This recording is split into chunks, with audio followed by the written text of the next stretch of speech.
कर दो। हेलो बच्चों, बहुत बहुत नमस्कार। स्वागत है सभी लोगों का आज के लेक्चर में। क्या मेरी आवाज आ रही है? क्या मैं दिखाई दे रहा हूं? नमस्कार सभी लोगों को। क्या मेरी आवाज आ रही है? क्या मैं दिखाई दे रहा हूं? जल्दी से बता दीजिए।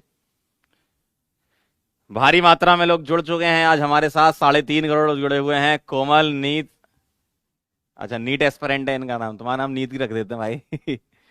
खुशबू, नारायण, कशिश, प्रिंस, मुजीम। तो आज का लेक्चर है हमारा लेक्चर नंबर 7 केमिकल काइनेटिक्स का, जिसमें हम टेम्परेचर डिपेंडेंस पढ़ेंगे। ठीक है, रेट पर क्या टेम्परेचर डिपेंडेंस है, रेट कांस्टेंट पर क्या है, और आर्रहनियस इक्वेशन की स्टडी करेंगे। ठीक है, तो क्या हम स्टार्ट कर सकते हैं?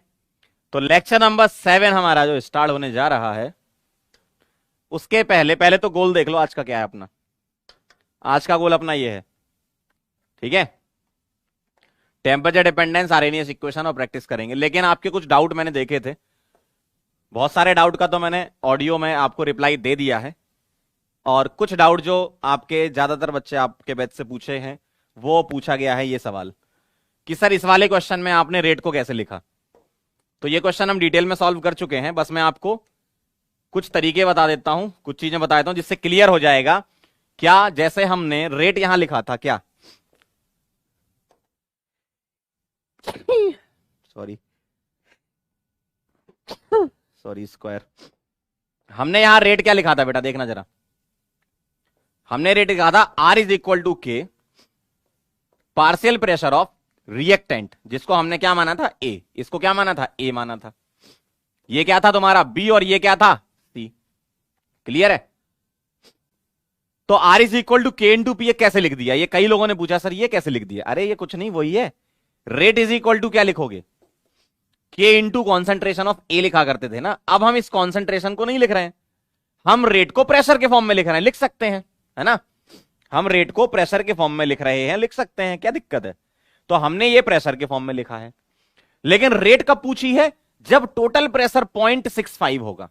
टोटल प्रेशर 0.65 होगा, तो हमें क्या करना है, when total pressure is, when PT जो है आपका 0.65 होगा, उस टाइम पर तुम्हें पीए निकालना था क्या होगा। और उस टाइम पर पीए कैसे निकालोगे, पीए क्या होता है किसी पर्टिकुलर टाइम पे, P not minus P x.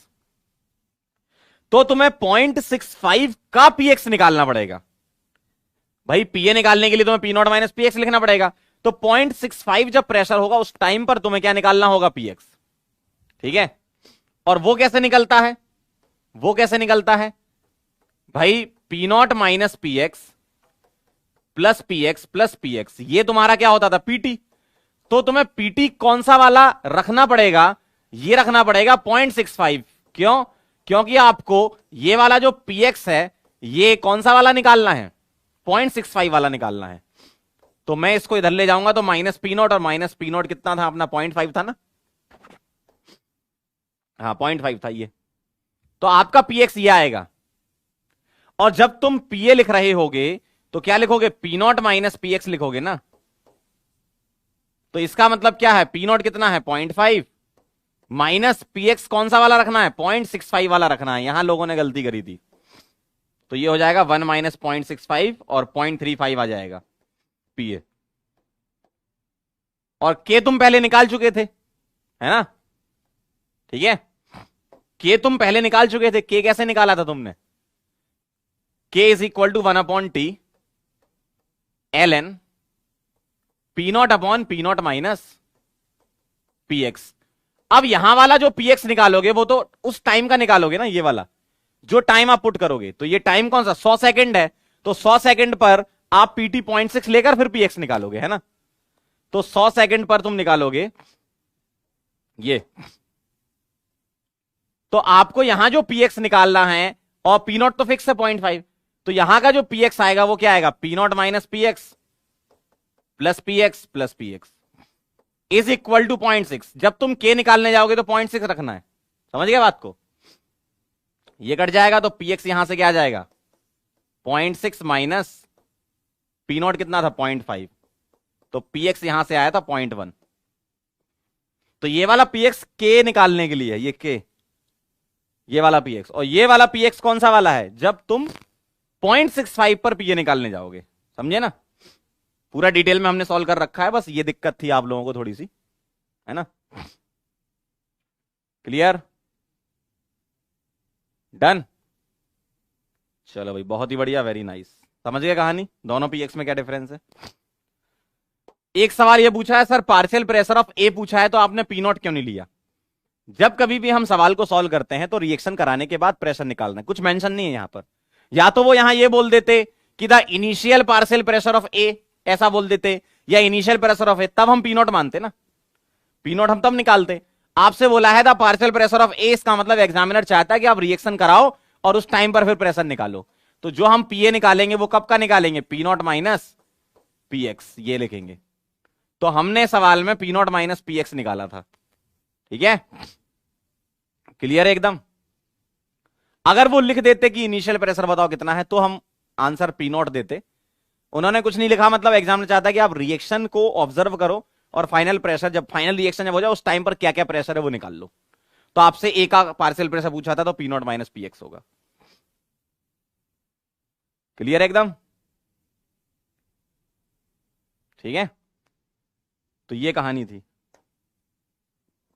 अब हम चलते हैं आज के टॉपिक पर, temperature dependence of rate and rate constant. ठीक है, हमें टेम्परेचर डिपेंडेंस लिखनी है, तो क्या लिखेंगे कि स्टेटमेंट लिखेंगे। एक्सपेरिमेंटली, एक्सपेरिमेंट करा के आपको रिजल्ट बता दिया गया है, क्या, एक्सपेरिमेंटली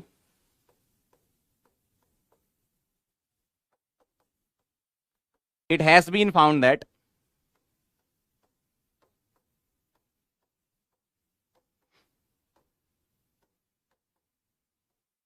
the rate और रेट कांस्टेंट,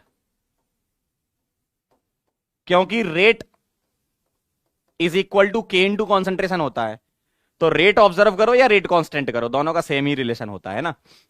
द रेट और rate constant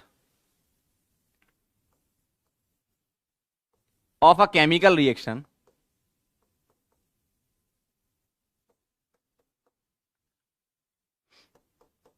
is 2 to 3 times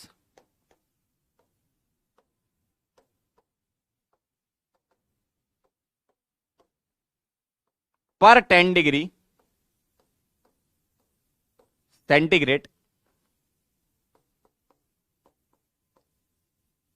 increase in temperature। मतलब सीधी सी कहानी यह है कि रेट हो या रेट कांस्टेंट हो, वो 2 से 3 गुना हो जाती है। 90% रिएक्शन के लिए डबल होती है। कुछ रिएक्शन ऐसी भी ऑब्जर्व की गई जिसमें 2.71 टाइम्स हो गई, 2.8 टाइम्स हो गई, 3 टाइम्स हो गई, उससे ज्यादा नहीं हुई। मतलब पहले अगर आपको रेट दे रखी है, कुछ रिएक्शन के लिए बता रहा हूं, पहले आपको रेट या रेट कांस्टेंट मान लो K1 दिया हुआ है 2 इंटू 10 की पावर -5, तो मोस्ट ऑफ द रिएक्शन के लिए ये दे रखा है eight 20 degree centigrade.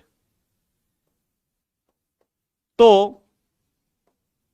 30 degree centigrade पर जो रेट कांस्टेंट आया वो इसका डबल आया मोस्ट ऑफ द रिएक्शन के लिए। तो टेम्परेचर में कितना इंक्रीज हुआ, 20 से 30, मतलब 10 डिग्री सेंटीग्रेड का इंक्रीज हुआ। तो रेट में कितना इंक्रीज हुआ, डबल हो गई। अब 30 से 40 जाओगे तो फिर डबल हो जाएगी।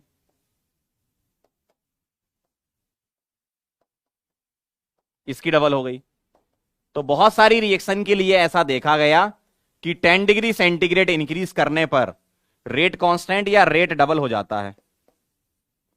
ऐसा ऑब्जर्व किया गया, ये आपको डायरेक्ट ध्यान रखना है, ठीक है, ये डायरेक्ट ध्यान रखना है। अब ये जो 2 to 3 टाइम्स लिखा है, इसका मतलब क्या है। जो 2 to 3 टाइम्स है, इसको एग्जामिनर ने बोला, मतलब जिन लोगों ने ये निकाला था, हमारे लिए वो एग्जामिनर ही है, क्योंकि सवाल आएगा तो हम ये बोलेंगे।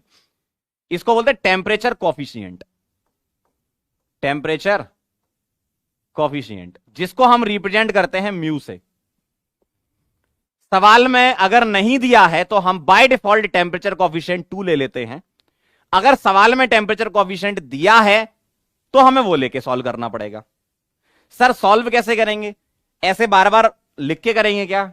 मैं एक बढ़िया सा फॉर्मूला बना के दे देता हूं, उसको अप्लाई कर दो, सीधे आंसर आ जाएगा। ठीक है, तो पहले एक काम करो, आप इसको नोट कर लो, फिर हम आगे बढ़ेंगे। नोट कर लीजिए।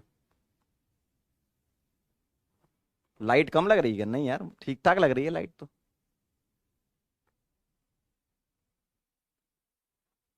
आज हम कहीं और से क्लास ले रहे हैं तो थोड़ा सा चेंज लग रहा होगा। लाइट सही है, बस चेंज लग रहा होगा तुम्हें।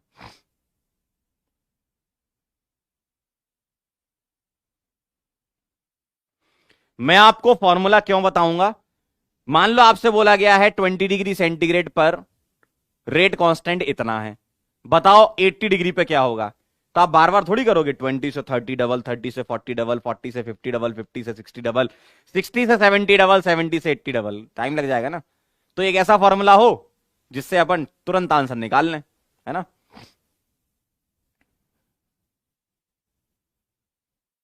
नोट कर लो तो बता देना।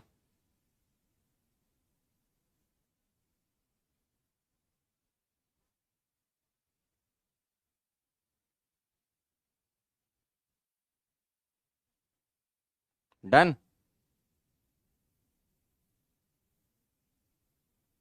सर ये 10 डिग्री ही क्यों होता है? साइंटिस्ट लोगों ने ऑब्जर्व 10 डिग्री के लिए किया है, तो उसी के लिए हमें पढ़ना है।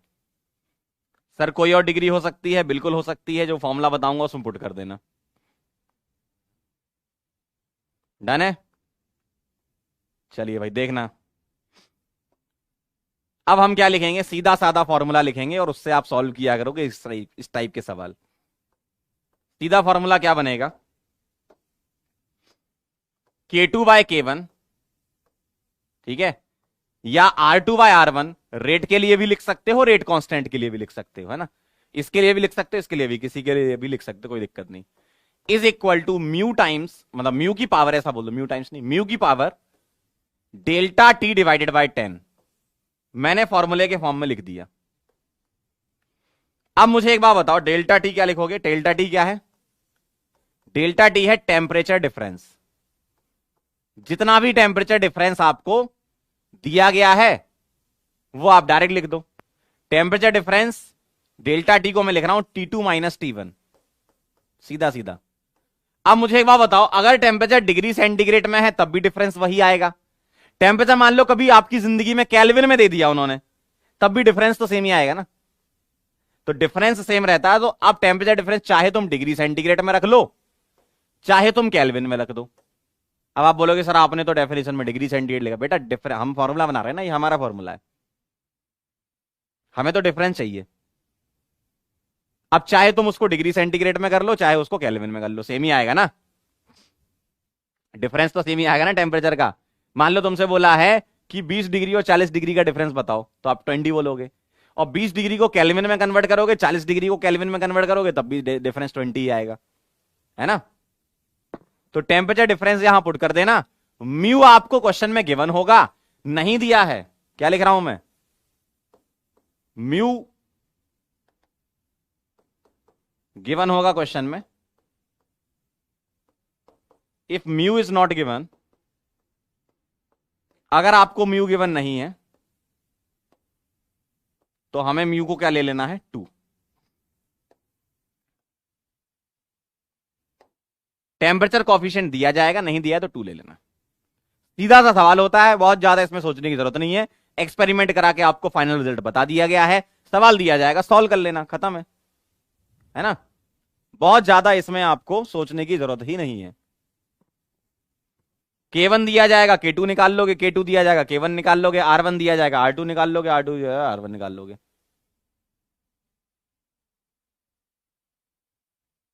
तो ये फॉर्मूला आप अप्लाई करोगे। सर एक आध क्वेश्चन बता देते न्यूमेरिकल तो अच्छा लगता। बेटा म्यू को टेम्परेचर कॉफिशिएंट बोला गया है, साइंटिस्ट लोगों ने कुछ सिंबल उसका बनाया, म्यू बोल दिया उसको। आप अपने नाम से भी कर सकते हो। क्या नाम है तुम्हारा? माही कुमारी पूछ रही है सर म्यू क्या है। तुम अपने सिंबल भी रख सकते हो, एम लिख लो। बस ये ध्यान रखना, एम क्या है? Temperature coefficient. कुछ बोला गया उसको, कुछ वर्ड तो देना था ना। डन। लिख लिया हो तो आगे बढ़े।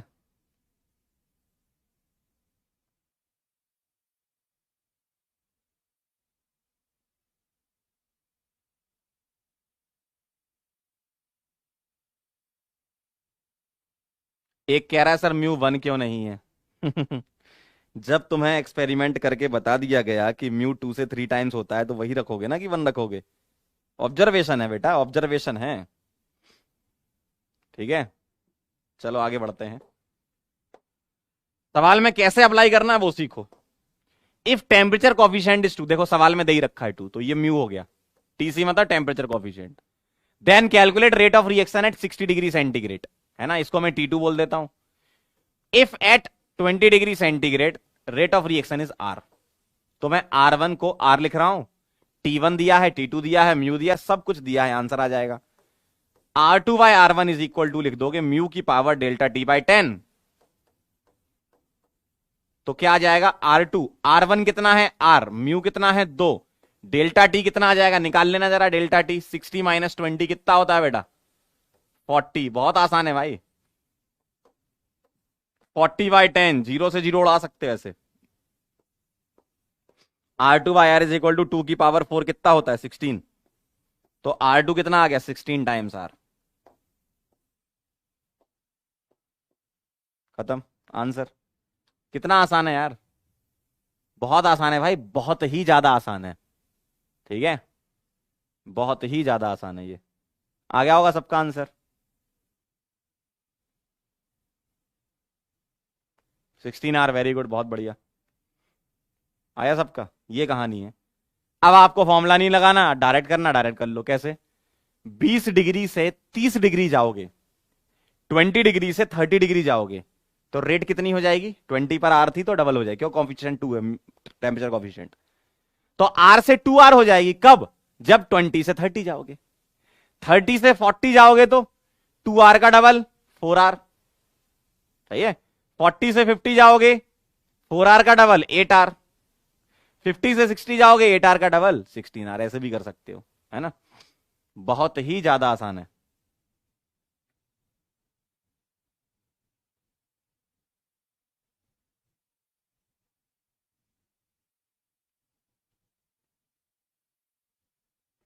ठीक है। आयुष कह रहे हैं हिंदी में भी समझाओ। और अभी क्या बोल रहा हूं मैं? ये जो मैं बोल रहा हूं ये क्या बोलते हैं इसको? चलें? अच्छा, अब तुम ये बोल रहे हो कि इसको भी हिंदी में बोल लो, तो वो थोड़ा सा दिक्कत है। बैच अपना इंग्लिश वाला है ना, बाकी हमको तो आता है टेम्परेचर कोएफिशिएंट, ताप गुणांक। निकल गया ऊपर से। कई लोगों के ऊपर से सर ये ताप गुणांक क्या है।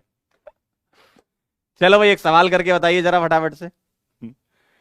Temperature coefficient of a reaction is 3। देखो अब सवाल में 3 दे रखा है, mu. How many times the rate of reaction would increase if temperature is raised bye 30 kelvin. अब देखो क्या कह रहे हैं, रेज्ड बाय 30 केल्विन कह रहे हैं आपसे, तो अब आपको दिमाग लगाना है। रेज्ड बाय 30 केल्विन, अब आपको दिमाग लगाना है। बताओ जरा।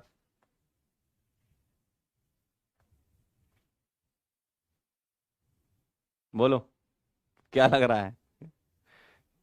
क्या कह रहे हैं? OMG, ये क्या बोल दिया सर? ताप गुणांक क्या बोल दिया? वैसे इस चैप्टर का नाम हिंदी में पता है क्या है? केमिकल काइनेटिक्स का, रासायनिक बल गतिकी। सोच लो अब। सवाल का आंसर दें, बहुत आसान है ना।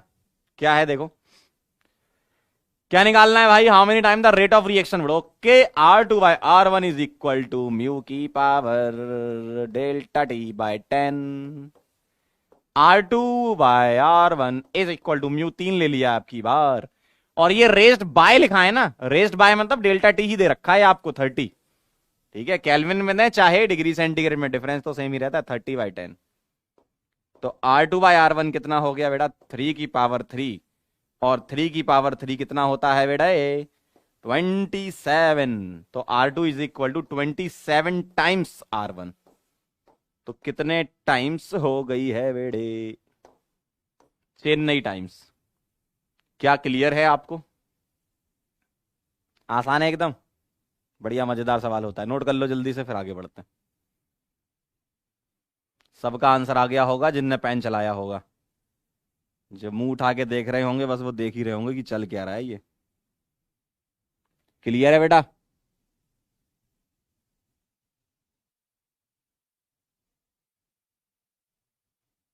ऐसा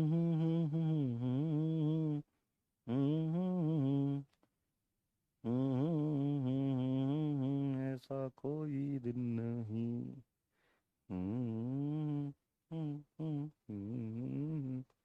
वेरी गुड, क्या बात है, बहुत बढ़िया बहुत बढ़िया, वेरी नाइस। अब हम चलते हैं आरहेनियस इक्वेशन पर। ठीक है, एक ही फॉर्मूला ध्यान रखना, टेम्परेचर डिपेंडेंस में काम हो जाएगा। ठीक, आगे बढ़ते हैं। Arrhenius equation. आरहेनियस इक्वेशन क्या है? ये रिलेशन है। आरहेनियस ने जो इक्वेशन बनाई वो क्या है? रिलेशन बिटवीन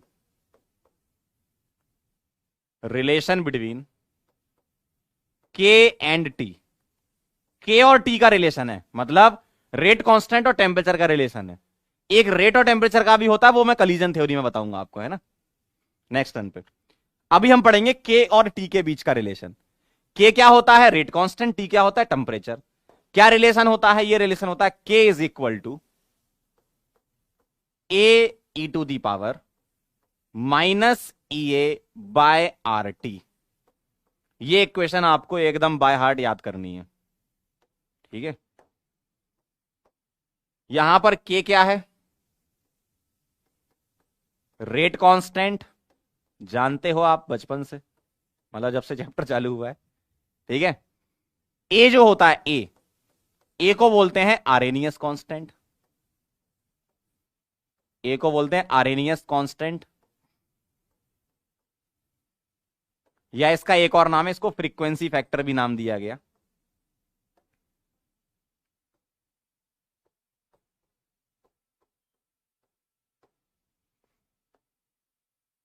ई तो आप जानते हो, ये लॉग वाला ई है। और ये ई जो है,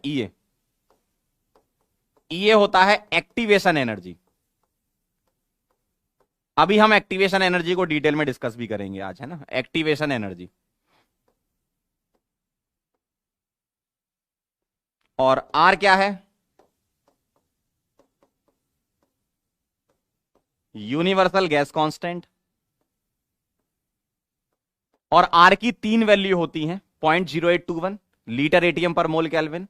उसकी यहां जरूरत नहीं है, बाकी जूल और कैलोरी वाली जरूरत है, वो लिख देता हूं मैं, जो जो हमें जरूरत है।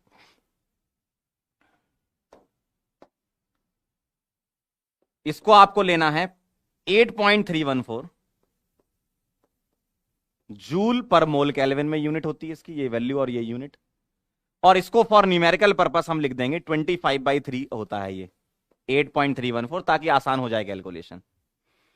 और एक आपको रखनी है, अगर कैलोरी में रखना चाहते हो तो 2 होती है, वैसे 1.98 होती है, लेकिन हम उसको 2 रख दिया करेंगे। 1.98 कैलोरी पर मोल केल्विन, लेकिन हम इसको नियरली 2 रख देंगे।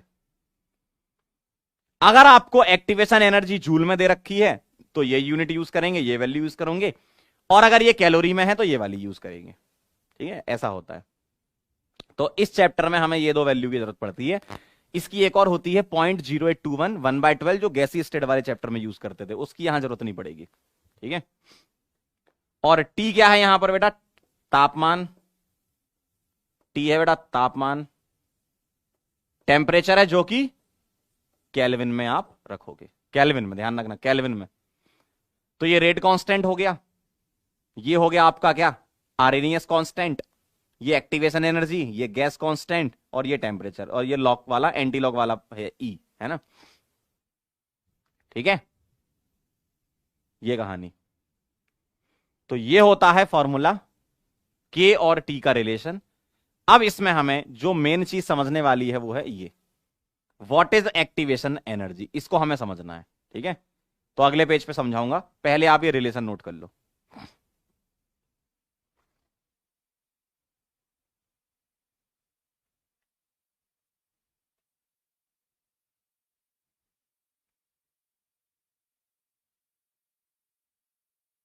एक बच्चा कह रहा है प्री एक्सपोनेंशियल फैक्टर क्या है? इसी का ही नाम है, लिख लो चाहो तो। आर्नियस कांस्टेंट, फ्रीक्वेंसी फैक्टर, और प्री एक्सपोनेंशियल मतलब एक्सपोनेंट के आगे वाला। प्री एक्सपोनेंशियल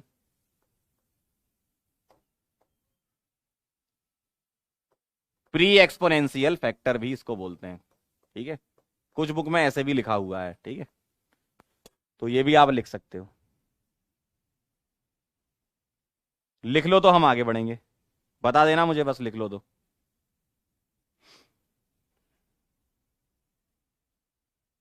नोटेड सरकार, क्या बात है बेटे।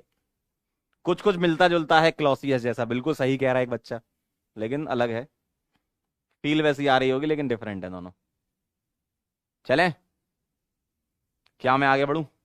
चलिए आइए, अब हमें समझना है आर्रेनियस इक्वेशन में एक्टिवेशन एनर्जी के बारे में।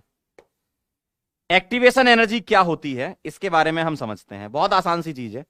जैसे आप सो रहे हो, ठीक है, और आपकी माताजी आई झाड़ू लेके, और दे झाड़ू पे झाड़ू उनने दे दी तुम्हें, या मान लो चप्पल लेके आई, तो तुम्हें कुछ एनर्जी मिल गई कि उठो बेटा। तो उन्होंने क्या करा, पहले तुम्हें ऐसा बोला, बेटा उठ जाओ। क्या बोला उन्होंने? बेटा उठ जाओ।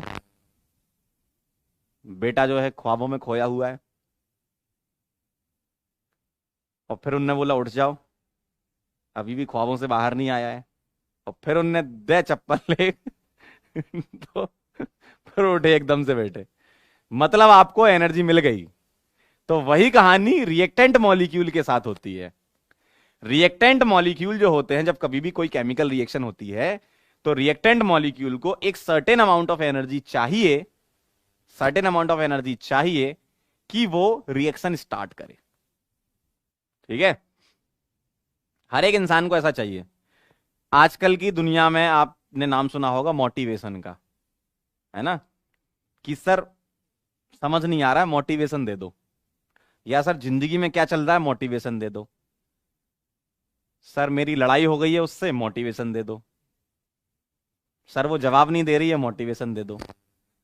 तो मतलब हर एक चीज में मोटिवेशन की जरूरत है। वही मोटिवेशन जो है उसी को बोलते हैं एक्टिवेशन एनर्जी। नाम मिलता जुलता है ना, मोटिवेशन, एक्टिवेशन।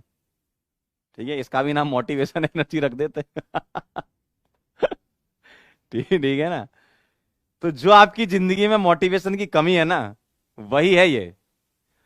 तो अगर हम केमिस्ट्री की दुनिया में बात करें, रिएक्टेंट मॉलिक्यूल, आप समझ लो अपने आप को कि आपको सिलेक्ट होना है, तो आपको एक सर्टेन अमाउंट ऑफ एनर्जी चाहिए, मतलब वो जोश होना चाहिए कि नहीं मुझे सिलेक्ट होना है, मतलब वो एनर्जी आपके पास होनी चाहिए।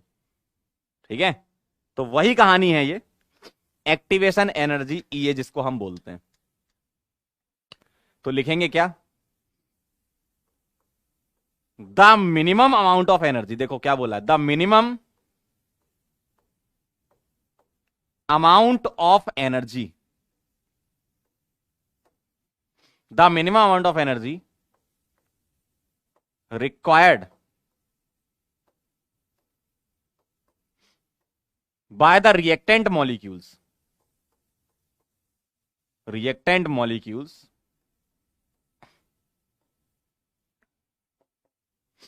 the minimum amount of energy required by the reactant molecules to complete a reaction।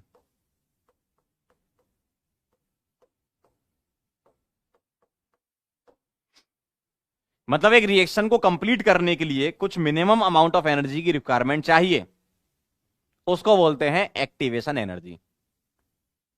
Sir ये कुछ इस तरीके से आप समझाओ कि हमें और क्लियर हो। बिल्कुल समझाएंगे। देखो, मान लीजिए मैंने एक रिएक्शन कराई, रिएक्टेंट से बनाया है तुमने प्रोडक्ट। क्या बनाया? रिएक्टेंट से प्रोडक्ट। और मुझे ये रिएक्शन अगर करानी है, तो मैं अगर आपको ग्राफ से समझाऊं तो ज्यादा क्लियरली समझ में आएगा।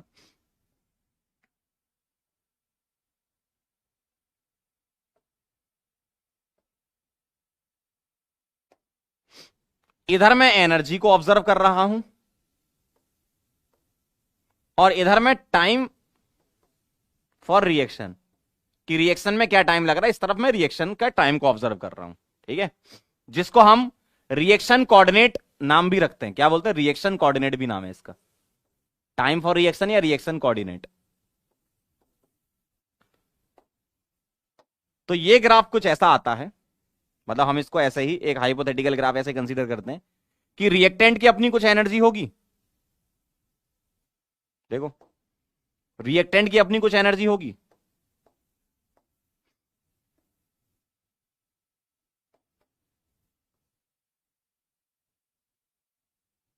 और प्रोडक्ट की अपनी कुछ एनर्जी होगी, सही बात है। रिएक्टेंट की अपनी कुछ एनर्जी होगी और प्रोडक्ट की अपनी कुछ एनर्जी होगी। क्यों? हर एक मॉलिक्यूल की अपनी अपनी एनर्जी होती है, आप जानते हो, जिसको हम क्या बोलते हैं, पोटेंशियल एनर्जी। तो ये है रिएक्टेंट की अपनी कुछ पोटेंशियल एनर्जी, ये है प्रोडक्ट की कुछ अपनी पोटेंशियल एनर्जी।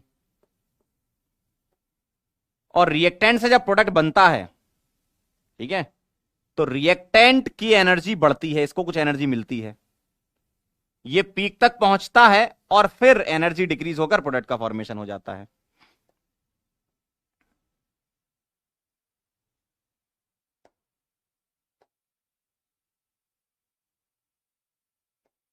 तो मैं इस तरीके से ग्राफ से आपको समझा सकता हूं, देखो जरा, आप समझना जरा ध्यान से, समझना जरा ध्यान से। रिएक्टेंट की अपनी कुछ एनर्जी है, मैंने ज्यादा मान ली, कम भी मान सकते हैं, मैं बस एक एग्जांपल समझा रहा हूं। हो सकता है रिएक्टेंट नीचे, प्रोडक्ट ऊपर आए, बिल्कुल हो सकता है। दो टाइप की रिएक्शन होती है, एक्सोथर्मिक, एंडोथर्मिक, है ना। नेक्स्ट टर्न पे हम इसके बारे में भी डिस्कस करेंगे कि एक्सोथर्मिक में कैसा होता है, एंडो में कैसा होता है। अभी मैं आपको एक्टिवेशन एनर्जी समझा रहा हूं, तो एक एग्जांपल ले लिया कि रिएक्टेंट की एनर्जी ज्यादा है, प्रोडक्ट की कम है। आप उल्टा भी कर सकते हो, नेक्स्ट टर्न पे करेंगे, ठीक है। तो रिएक्टेंट की एनर्जी बढ़ रही है, कहां तक जा रही है, पीक तक। और ये जो पीक होता है ना, ये इस पीक को बोलते हैं ट्रांजिशन स्टेट। ये पीक क्या है, टीएस, टीएस मतलब ट्रांजिशन स्टेट।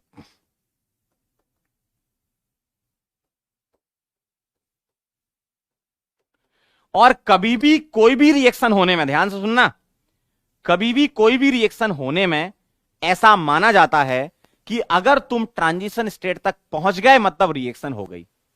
कैसे? मान लो आपको कोई पहाड़ क्रॉस करना है, आप किसी हिल पर चढ़े और फिर तुम्हें उतरना है। तो अगर तुम्हें कोई पहाड़ क्रॉस करना है तो तुम्हें कहां तक की एनर्जी चाहिए, बताओ, बोलो, सिंपल सा है। तुम मान लो यहां पर खड़े हो,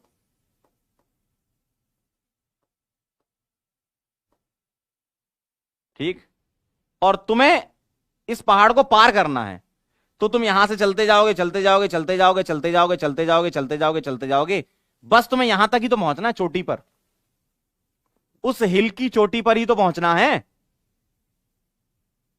उसके बाद तो तुम यहां से जंप लगा देना, तुम्हें एनर्जी थोड़ी चाहिए फिर। भाई तुम्हें पहाड़ के पीक तक ही तो जाना है ना। तो तुम्हें कहां तक जाना है, पहाड़ के पीक तक, बस। तो तुम्हें कितनी एनर्जी की रिक्वायरमेंट है, यहां से लेकर यहां तक की। और इसी का ही नाम बोला जाता है एक्टिवेशन एनर्जी। देखो, तुम्हें बस इतनी एनर्जी की रिक्वायरमेंट है। अब आप डेफिनेशन भी पढ़ लो, क्या बोला है, क्या बोला डेफिनेशन में, पढ़ो। The minimum amount of energy required by the reactant molecule to complete a reaction. तो ये रिएक्शन कंप्लीट करना है, ये पहाड़ चढ़ना है, मतलब उस तरफ पहुंचना है, तो तुम्हें यहां से, इस जगह से इधर तक ही तो जाना है, बस। उधर तो कूद जाओ, उधर कूद जाओ, ठीक है। तो कह रहा है सर वहां तो पैर टूट जाएंगे लेकिन रिएक्शन तो हो जाएगी ना, पहाड़ के उस तरफ तो पहुंच जाओगे ना जिंदा या मुर्दा तो तुम यहां से पहाड़ के पीक तक पहुंचे, और बस यहां पर अगर तुम पहुंच गए मतलब जीत गए। फिर तुम्हें उधर जाना है तो एनर्जी चाहिए नहीं, फिर तो एनर्जी लूज होगी, ठीक है। तो बस इस एनर्जी को बोलते हैं क्या, एक्टिवेशन एनर्जी। इसको बोलते हैं एक्टिवेशन एनर्जी। क्या सर एक्टिवेशन एनर्जी सिर्फ इतने को ही बोलते हैं? क्या हम एक्टिवेशन एनर्जी ये नहीं बोल सकते? बिल्कुल बोल सकते हो, नेक्स्ट टर्न पे बोलेंगे, ठीक है। तो आज बस आप ये समझ लो कि रिएक्टेंट मॉलिक्यूल को कितनी एनर्जी और हम दे दें कि ये ट्रांजिशन स्टेट तक पहुंच जाए, उसको बोलते हैं एक्टिवेशन एनर्जी। आई होप आपको क्लियर आ गया होगा समझ, ठीक है। सर आप एक्टिवेशन एनर्जी रिएक्टेंट के लिए बोल रहे हो, क्या प्रोडक्ट के लिए नहीं हो सकती? हो सकती है, नेक्स्ट टर्न पे बात करेंगे, ठीक है। क्लियर है एकदम? सर आपने ये ग्राफ किसका बनाया है, एक्सोथर्मिक या एंडोथर्मिक? ये भी हम नेक्स्ट टर्न पे बात करेंगे, ठीक है। अभी हम बेसिक डेफिनेशन बोल रहे थे, एक्टिवेशन एनर्जी क्या होती है इसके बारे में, ठीक है। क्लियर है? तो एक्टिवेशन एनर्जी मतलब रिएक्टेंट मॉलिक्यूल को कितनी एनर्जी मिले कि वो पहाड़ के पीक तक पहुंच जाए, बस इतना ध्यान रखना।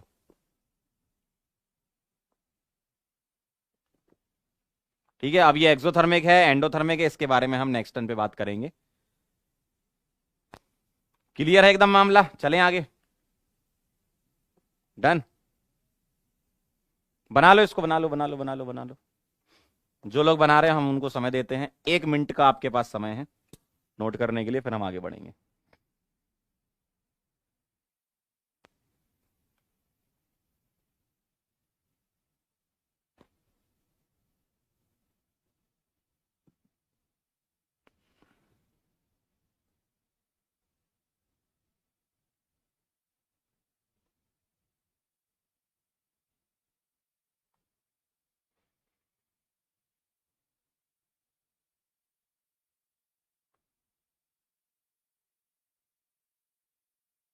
लिख लिया?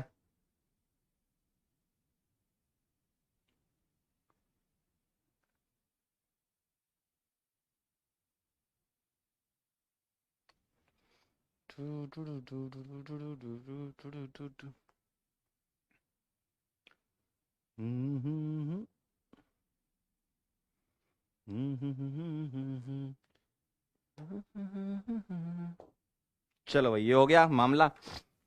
अब हम चलते हैं, अब बनाएंगे हम कुछ ग्राफ्स। क्या क्या ग्राफ हैं, आइए। पहला ग्राफ हम बनाएंगे ln k वर्सेस 1/t का। और कहां से बनाना शुरू करेंगे? इक्वेशन से। कैसे, आइए जरा।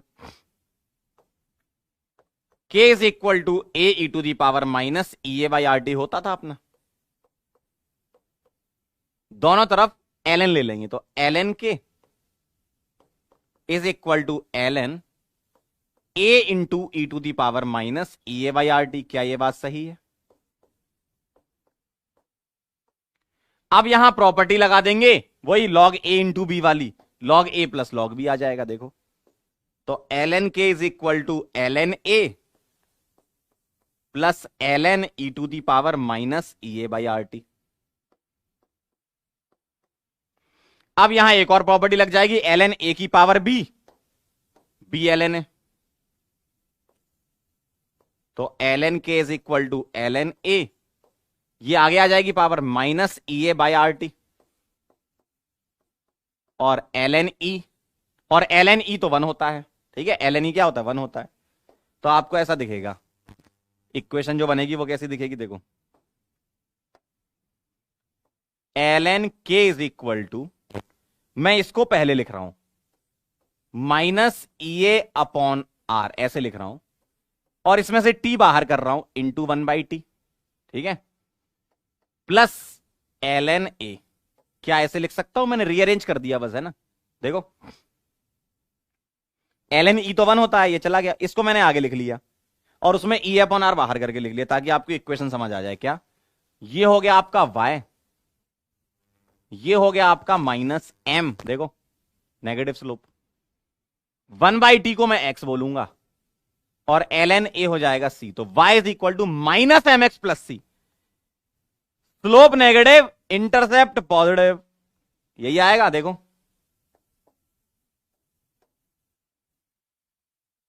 Slope negative, intercept positive,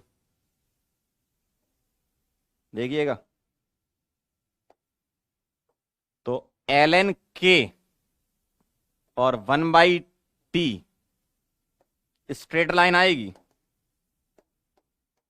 slope negative और इंटरसेप्ट पॉजिटिव। देखो, ऐसा जाएगा इस तरीके से। स्लोप आ जाएगा आपका नेगेटिव, मतलब minus E A upon R, और ये इंटरसेप्ट हो जाएगा आपका ये पॉइंट ln a। क्या यही ग्राफ बनाया आप लोगों ने? देखो, माइनस एम एक्स प्लस सी वाला बनेगा। देखो, पहला ग्राफ सिंपल है एकदम, फटाफट से नोट कर लो। ठीक है,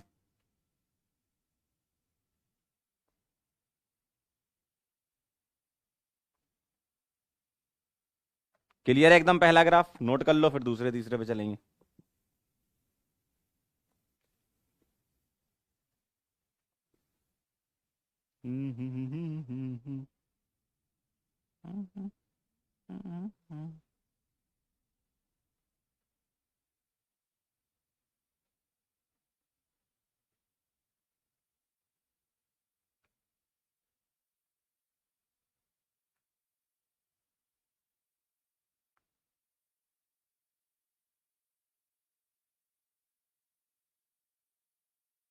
डन। क्या मैं आगे बढ़ सकता हूं बेड़े? बोलिए।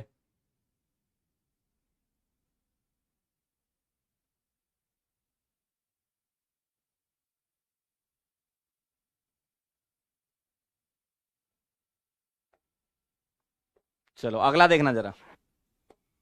सेकंड ग्राफ मैं बना रहा हूं। लॉग के वर्सेस 1/t का। बस अब मेरा बेस 10 है, पहले बेस ई था, है ना? तो मैं एक काम करता हूं ना, यहीं से उठा लेता हूं। देखो, मैं इस इक्वेशन को उठा लेता हूं, लॉग में कन्वर्ट कर लेता हूं, है ना? चलो वाओ। तो एल एन के, ये वाली जो इक्वेशन थी वो क्या थी? L N K is equal to minus E upon R T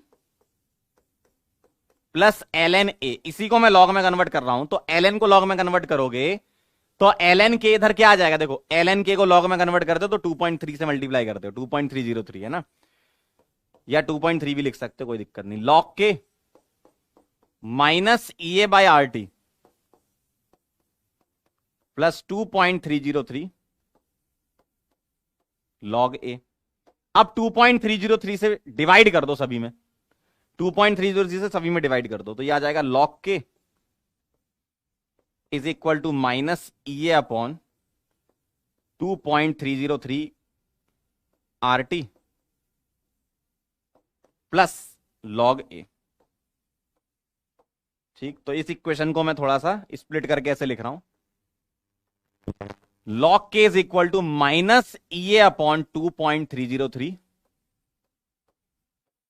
R into 1/t plus log A. क्या ऐसे लिख सकता हूं? देखो जरा, अब मैं इसको ऐसे लिखूंगा क्या? देखो देखो देखो देखो देखो, y ये हो जाएगा बड़ा माइनस एम, ये हो जाएगा बड़ा x, और ये हो जाएगा बड़ा c। तो y equal to minus M X plus C. कैसा दिखेगा बेटा? ऐसा।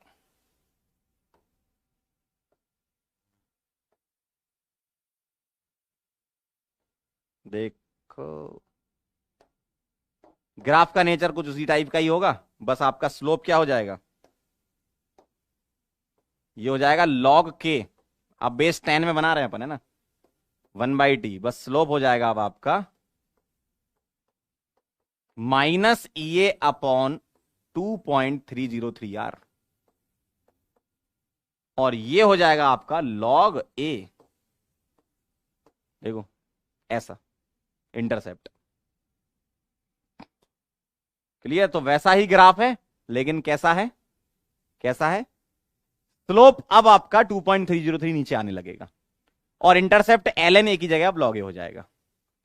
फटाफट से इसको नोट कर लो, फिर हम आगे बढ़ते हैं।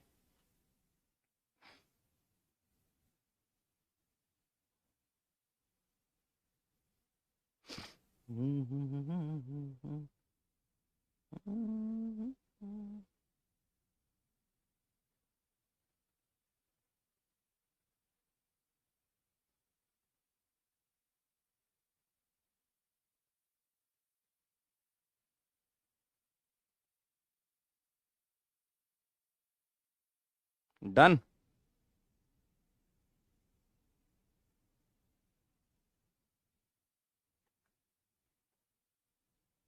Done done done done. लिख लिया हो तो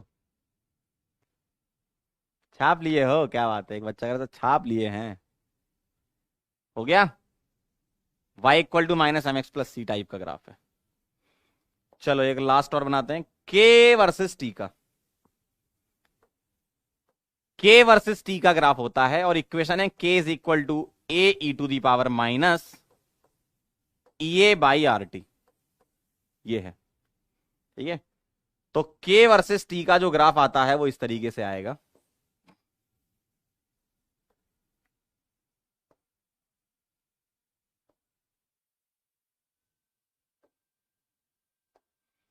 इधर के और इधर टी लिख रहे हैं, तो इस ग्राफ का नेचर जो है ऐसा होता है, इस तरीके से। ठीक है, एक्सपोनेंट वाला ग्राफ है तो आप डायरेक्ट ध्यान रखना, इस तरीके से होता है। नोट कर लो इसको, नोट कर लीजिए।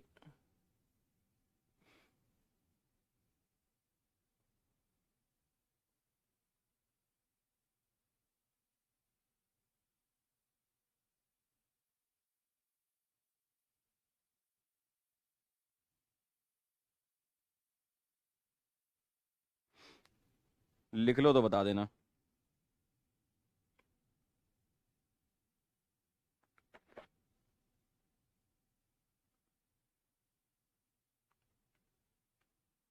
डन।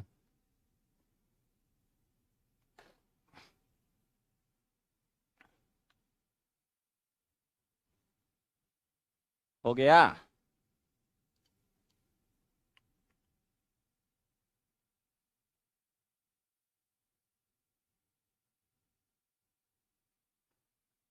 बढ़िया।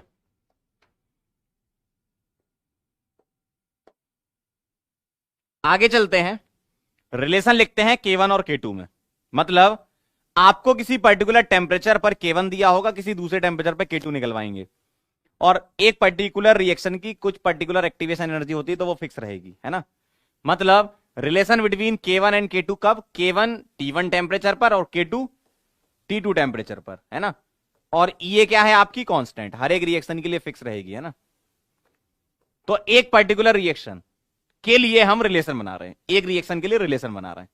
दो डिफरेंट रिएक्शन है तो अलग अलग एक्टिवेशन एनर्जी होंगी, एक ही रिएक्शन है तो उसकी कुछ एक्टिवेशन एनर्जी रहेगी जो फिक्स रहेगी। टेम्परेचर चेंज करोगे तो के चेंज होता है, आपको पता है। ठीक है, आइए जरा यहां से शुरू करूंगा। K A E to the power minus E A by, sorry, minus E A by R T. ये रिलेशन आप जानते हो, ठीक है। अब मैं लिख रहा हूं eight T1 temperature rate constant K1 है, eight T2 temperature rate constant K2 है, और ये तुम्हारा फिक्स है, एक पर्टिकुलर रिएक्शन के लिए तुम देख रहे हो। आर बचपन से कांस्टेंट होता है और ये भी कांस्टेंट होता है। तो मैं लिखूंगा K1 is equal to A E to the power minus E A upon R T1, और K2 is equal to A E to the power minus E A upon R T2। ये equation number 1, ये equation number 2। ठीक है, clear. अब मैं इन दोनों को divide कर दूंगा, कैसे, 2 डिवाइडेड बाय 1, क्या आएगा, K2 डिवाइडेड बाय K1। ठीक है, ए और ए कट जाएगा, मैंने 2 डिवाइड बाय 1 किया ना, तो ये वाला ऊपर लिखूंगा न्यूमरेटर में, E A by R T2 divided by E to the power minus E A by R T1। क्या ये क्लियर है यहां तक, एकदम क्लियर है, बहुत बढ़िया। अब अगली स्लाइड में ले जाएंगे, इसको ऊपर ले जाएंगे, ठीक है, एडजस्ट करेंगे इसको, नोट कर लीजिए जरा।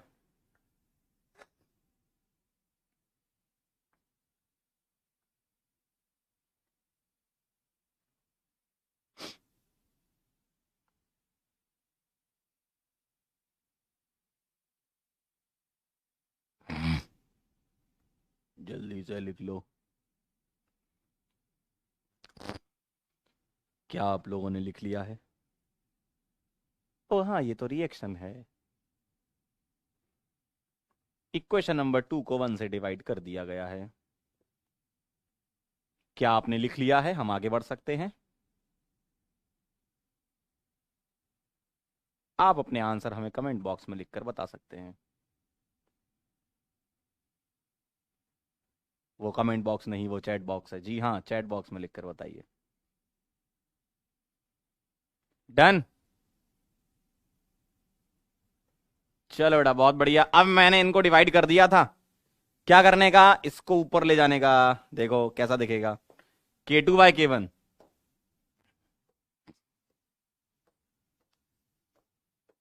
इज इक्वल टू, देखना जरा, K2/K1 इज इक्वल टू, इसको ऊपर ले जाओगे तो ऐसा दिखेगा, e⁻EA/RT1, ठीक है, ये ऊपर चला गया, इंटू e⁻−EA/RT2। क्या ये बात सही है? पावर जब नीचे से ऊपर जाएगी तो पावर का साइन चेंज हो जाता है ना, ठीक है, तो पावर का साइन चेंज कर दिया मैंने। अब क्या कर देंगे, देखो, K2/K1 is equal to, base same तो पावर ऐड हो जाती तो ये आ जाएगा EA/RT1, और इसमें ये ऐड करोगे तो माइनस साइन तो है ही पहले से, तो -EA/RT2। अब मैं दोनों तरफ ln ले लूंगा, दोनों तरफ ln ले लेंगे, देखो इधर आएगा ln K2/K1 is equal to ln e⁻EA/RT1 minus EA/RT2। ऐसा ही दिखेगा क्या? देखो, अब मैं लॉग की प्रॉपर्टी लगा दूंगा, क्या, log A की पावर B, B log A, तो ये आ जाएगा ln K2/K1 is equal to, ये पूरा का पूरा आगे आएगा तो ऐसा दिखेगा, EA/RT1 माइनस EA/RT2 और ln E, वही log A की पावर B, B log A, वही है, ऐसा दिखेगा। अब अगले पेज में लिखेंगे फाइनल, ln E तुम्हारा 1 हो जाएगा, ठीक है, EA/R कॉमन ले लेंगे और एक फाइनल रिलेशन बन जाएगा, ठीक है, नोट कर लो इसको।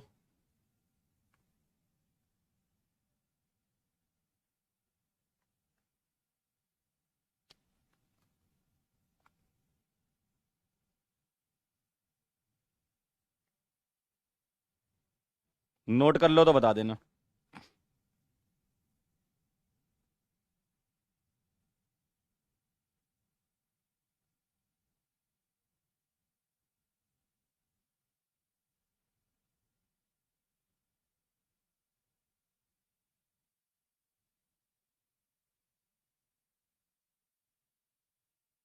Done.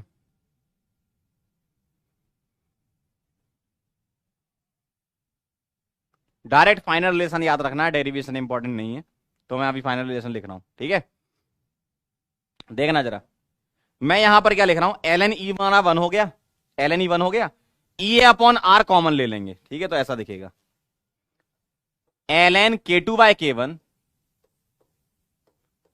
Is equal to EA/R, मैंने कॉमन ले लिया, ठीक है, R कॉमन ले लिया, EA/R, ब्रैकेट में आ जाएगा 1/T1 माइनस 1/T2 और ln E 1 हो जाएगा। This is your final relation, लेकिन इसको हम लॉग के टर्म में याद करेंगे, ठीक है, कैसे करेंगे लॉग के टर्म में, ln को लिखेंगे 2.303 log base 10 K2/K1 is equal to EA/R 1/T1 minus 1/T2, और 2.303 को इधर ले जाएंगे तो log K2/K1 is equal to EA/2.303 या 2.3 भी लिख सकते हो R, और यहां आएगा 1/T1 माइनस 1/T2। इस तरीके से आप इसको याद कर लेना। याद करने के लिए क्या होगा, थोड़ा सा कंफ्यूजन आपको यह रहता है कि सर यहां हम क्या लिखें, अंदर K2/K1 यहां क्या लिखें, क्योंकि थोड़ा सा ये हो जाता है कंफ्यूजन, यहां K2/K1 याद रहता है, इधर याद नहीं रहता कि क्या पहले लिखना क्या बाद में। तो बहुत आसान सी तरीका बता रहा हूं, आसान सा सिंपल सा तरीका, क्या, जहां पर आप इस तरफ एंड कर रहे हो, देखो K1, तो यहां शुरुआत कर देना T1, ऐसे कनेक्ट कर लेना, तो कनेक्ट करने से जल्दी याद हो जाता है। फिर सुन लो क्या बोला, जैसे ही तुमने लिखा K2/K1, K2/K1 ये लिखा, तो यहां से शुरू कर देना T1। अगर मान लो तुम्हें यहां पर कुछ बुक में ऐसा भी लिख देते हैं, क्या, यहां कर देंगे log K2/K1 को मैं K1/K2 लिख सकता हूं, बिल्कुल लिख सकता हूं, ठीक है, EA/2.303 R, तो यहां टेम्परेचर आगे पीछे आ जाएंगे, क्योंकि यहां से माइनस निकल के आएगा ना, न्यूमरेटर डिनोमिनेटर और डिनोमिनेटर न्यूमरेटर बनता है, तो तब तुम ऐसा लिखोगे, तब भी देखो नीचे क्या लिखा है, 2 से एंड हो रहा है, यहां 2 से शुरू हो रहा है। या कई बुक में ऐसा भी कर देते हैं कि सर हम इसको log k1/k2 लिखेंगे, यहां माइनस लगा देंगे और इसको हम t1 t2 ही रहने देंगे, इसको हम t1 इसको t2। ये तो सिंपल मैथ्स वाली चीजें हैं। आप तो कोई एक इक्वेशन याद कर लेना, किसी बुक में कोई रिएक्शन कोई इक्वेशन दे रखी होगी तो आप उसको कन्वर्ट कर सकते हो। कैसे? लॉग में अगर तुम न्यूमरेटर डिनोमिनेटर को स्विच करते हो तो माइनस बाहर आता है, ये आप जानते हो, बस इससे हो जाएगा तुम्हारा काम। ठीक है, तो आप चाहो तो ऐसे भी लिख सकते हो, लेकिन फिर माइनस बाहर लिख देना, है ना, ये आपकी इच्छा है। समझ गए ना जो मैं बोल रहा हूं? ये मत कहना सर उस बुक में तो माइनस लगाया था, यहां पर आपने तो माइनस नहीं लगाया, तो उस बुक में फिर बेटा ये भी तो लिखा था k1/k2, ये क्यों नहीं देख रहे हो, है ना। ठीक है, तो ये जो मैंने लिखा है ये एकदम फाइनल है। अब आप इसको आगे पीछे ऊपर नीचे कैसे भी एडजस्ट करना चाहते हो, मैथ्स लगानी पड़ेगी। ठीक है, क्लियर एकदम? चलो इसको नोट कर लो, फिर हम आगे चलते हैं।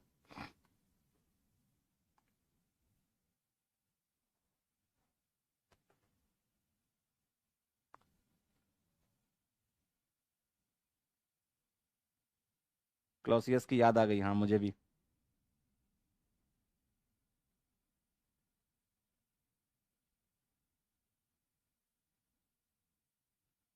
नोट कर लो, फिर आगे बढ़ते हैं।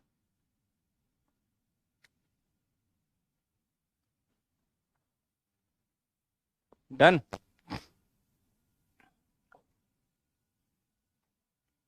चलिए भाई, अब हम आगे चलाएंगे, अब हम आगे चलेंगे और सवाल करेंगे। पहला सवाल आपके सामने, आप फटाफट से आंसर बता दो। The slope of minus E upon 2.303 r is obtain by the plot of log k versus log a, log k versus 1/t, log k versus t और k वर्सेस 1/t। फटाफट से आप आंसर कर दें, पोल create कर दिया जाएगा अभी तुरंत। देखो बताना आप, पोलम पोल आ रहा है।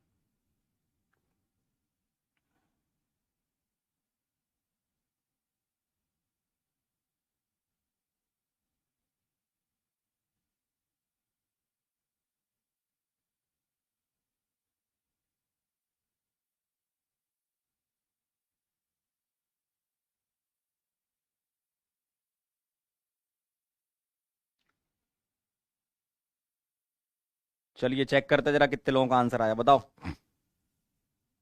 बोलो। अरे वाह, क्या बात है, 93-94% लोगों का आंसर एकदम सही है, वेरी नाइस। तो slope of minus E upon 2.33 r जो आ रहा है वो किसके लिए आता है, याद करो, log k वर्सेस 1/t का भी थोड़ी देर पहले लिखा था हमने, देख लो आप, यही आया, चेक कर लो। क्या यही आया आपका आंसर? बिल्कुल सही जवाब। अगला सवाल, चलो भाई ऐसा कह रहे हैं, for a first order reaction rate constant दे रखा है ये, having E is equal to this, then value of log A at T is equal to 600 kelvin. log A की वैल्यू निकालनी है, ठीक है, फटाफट से निकालें, जरा ट्राई करें, फटाफट से ट्राई करें। उन्होंने एक्टिवेशन एनर्जी 1800 किलो जूल में दे रखी है, उसको जूल में कन्वर्ट कर लेना है ना, इंटू 10⁻³ करके। रेट कांस्टेंट आपको गिवन है ही, टेम्परेचर पता है, log A निकालना है, तो हम ये रिलेशन यूज करें जरा, क्या इसका आप क्या ले लो, log ले लो, मतलब ये तो आपने फाइनल लिख ही रखा है पीछे कहीं पे, क्या log k is equal to minus E A upon 2.303 को 2.3 लिख लेता हूं, है ना, RT प्लस log A। क्या ये बात सही है? यही लिखा था आपने जब ग्राफ बनाया था। तो log k कितना दिया है जरा बताना, रेट कांस्टेंट दिया 10⁻⁻5, तो log 10⁻⁻5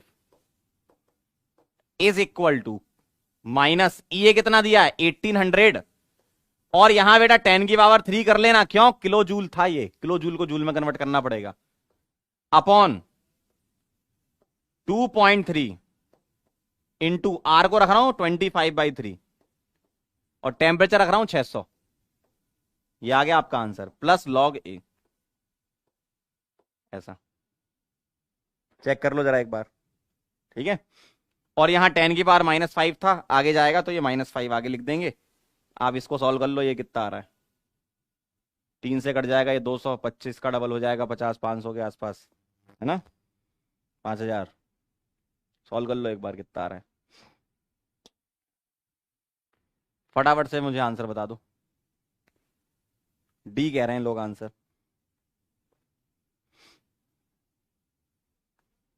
सभी लोगों का आना चाहिए।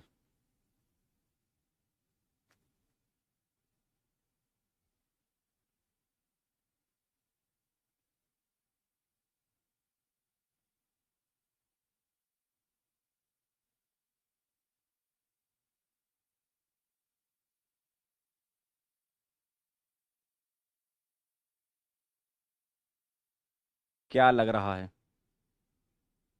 हाँ बिल्कुल, थोड़ा टाइम दीजिए लिखने का, लिखिए लिखिए, कोई दिक्कत नहीं, लिखते रहिए भाई, आगे बढ़ते रहें।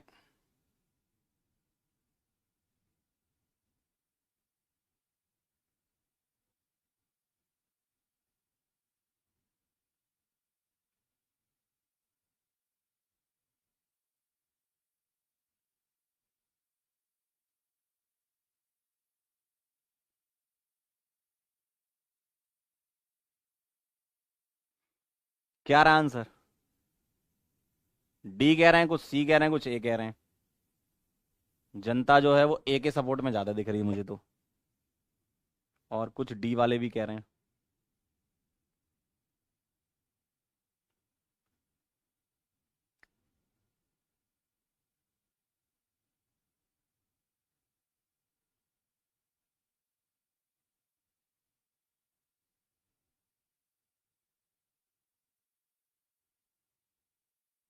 ए आ रहा है आंसर?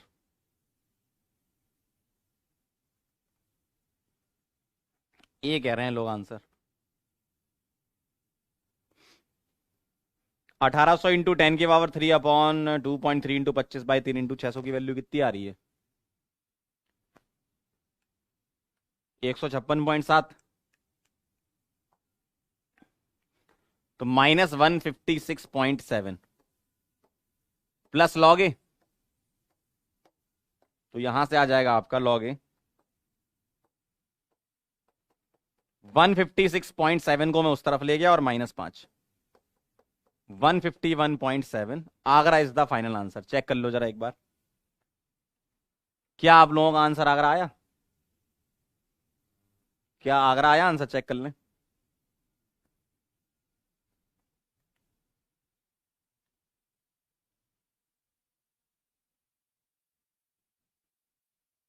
चलिए बहुत बढ़िया, वेरी नाइस, आगे चलते हैं अपन।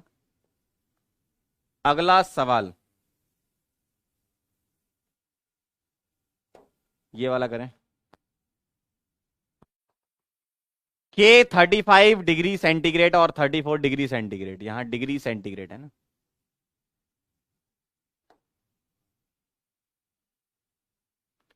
Is greater than 1, this means, ऐसा उन्होंने कोई स्टेटमेंट आपके सामने कोट किया है कि 35 डिग्री पर के तुमने निकाला और 34 पर के निकाला है, तो 35 वाला ज्यादा है 34 से। इससे क्या आइडिया लगता है तुम्हें, बताओ?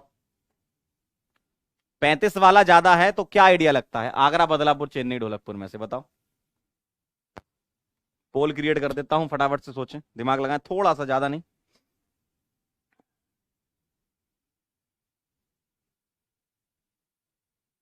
बोलें जरा आंसर, चेक करते कितने लोगों का आता है। 82%, 86, बढ़ते जाओ, 87, बहुत प्यारा, 89, बहुत ही प्यारा, क्या बात है, एकदम सही कह रहे हो, भारी मात्रा में जनता ने आंसर दिया है। भाई अगर के ज्यादा है, ज्यादा टेम्परेचर पर के ज्यादा है ना, मतलब टेम्परेचर ज्यादा तो के ज्यादा तो रिएक्शन फास्ट होगी, रिएक्शन फास्ट मतलब रेट ज्यादा होगी उसकी, सीधी सी बात। टेम्परेचर ज्यादा तो के ज्यादा मतलब फास्ट रिएक्शन, और फास्ट रिएक्शन का मतलब के ज्यादा तो आर भी ज्यादा होगा ना यार, रिएक्शन फास्ट है तो rate increases with the rise in temperature, है ना। चलो भाई, तो टेम्परेचर ज्यादा तो के ज्यादा मतलब रिलेटिवली फास्ट रिएक्शन होगी, 34 डिग्री सेंटीग्रेड से ज्यादा फास्ट 35 वाली होगी, ठीक है। चलो एक ये वाला सवाल हो जाए। The plot of L N K versus 1/t is linear with slope of, slope बताना है। किसका बताना है? एल एन के और 1/t का। फटाफट से आंसर कर दो, फटाफट से आंसर कर दो। अभी मैंने कराया था आपको, देखते कितने लोगों को याद है। देखते हैं बेटा कितने लोगों को याद है।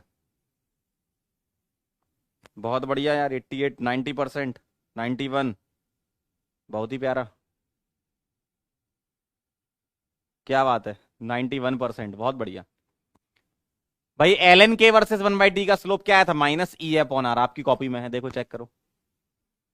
L N K is equal to minus E upon R T plus L N A, याद करिएगा बेटे, ठीक है ना? अगला सवाल आ रहा है आपके सामने ये। Rate constant of a chemical reaction takes place at 500 kelvin is expressed as K is equal to A E to the power minus 1000। The activation energy of the reaction is, बताओ जरा क्या आएगी। आपको के दिया है क्या? A E to the power minus 1000 दे रखा है। तुम एक काम करो ना, इसको कंपेयर करा लो इससे। K is equal to A E to the power minus E A by R T, इससे आप कंपेयर करा लो, आंसर आ जाएगा। देखो कराओ जरा कंपेयर, मतलब ई ए बाई आर टी की वैल्यू 1000 हो जाएगी, है ना? कराओ कंपेयर कराओ। तो ये तुम्हारा आ जाएगा 1000 आर टी।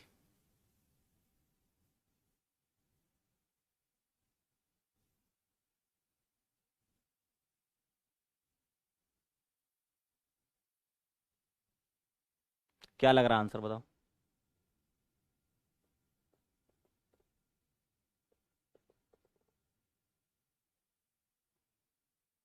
हम्म, क्या लग रहा है, बोलो, करो सॉल्व करो।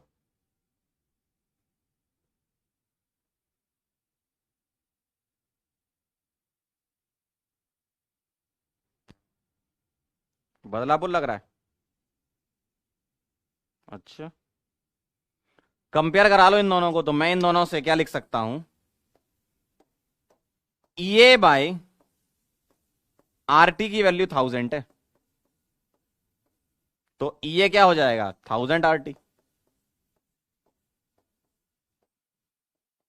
1000 इंटू आर कितना है? 2, और टी कितना है? 500।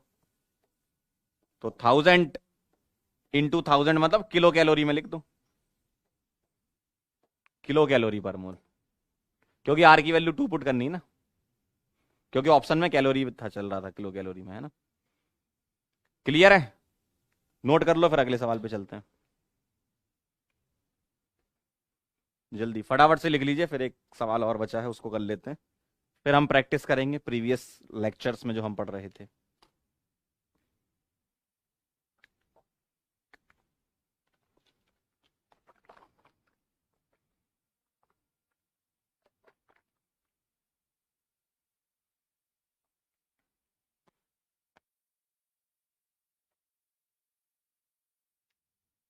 हो गया? नोटेड, बहुत ही बढ़िया। चलो भाई एक लास्ट सवाल और कर लेते हैं आज के टॉपिक से रिलेटेड, फिर हम कुछ प्रैक्टिस कर लेंगे। चलो बताओ। On increasing temperature, sorry, on increasing temperature from 200 से 220, rate constant of A increases by 3 times and rate constant of B increases by 9 times, then correct relationship between activation energy of A and B। मतलब ये दो reaction अलग अलग मानी गई हैं, एक ए रिएक्शन एक बी रिएक्शन, ऐसा है ना? एक ए रिएक्शन एक बी रिएक्शन।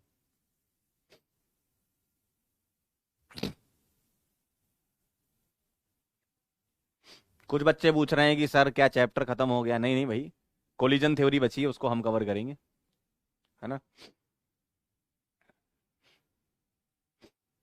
चलिए करें जरा इस सवाल को, जरा क्या आ रहा है।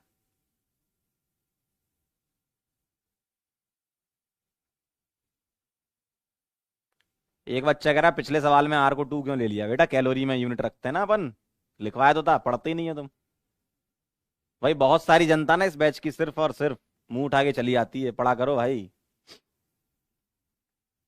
चले, तो 2 रिएक्शन है, उनका आपको क्या दे रखा है? रेट कांस्टेंट के बारे में बोला है, देखना जरा आप जरा ध्यान से। क्या बोला है? Rate constant of A increases by 3 times and rate constant of B increases by 9 times. अच्छा, then correct relationship between activation energy of A and B. अब जरा मेरी बात ध्यान से सुनिएगा, याद करो, log K2 बाय K1 का फॉर्मूला क्या लिखवाया था मैंने? EA अपॉन 2.3R, 2.303 को 2.3 लिख रहा हूं, 1 upon T1 minus 1 upon T2।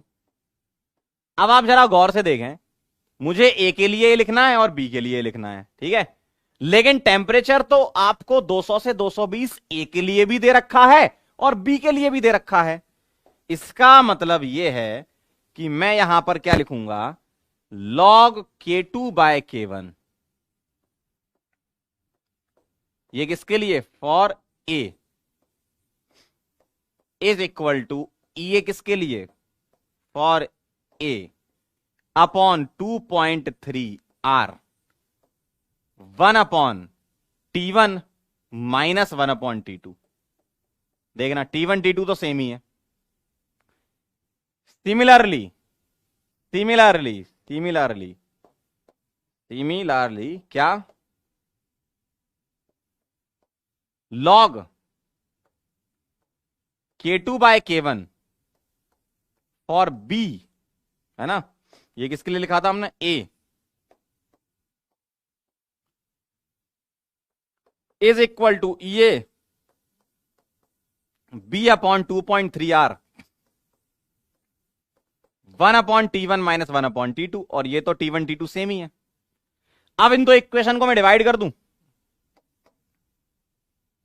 ये फर्स्ट इक्वेशन और ये सेकंड, अब इसको मैं डिवाइड करूंगा, ठीक है, अब इसको मैं डिवाइड करूंगा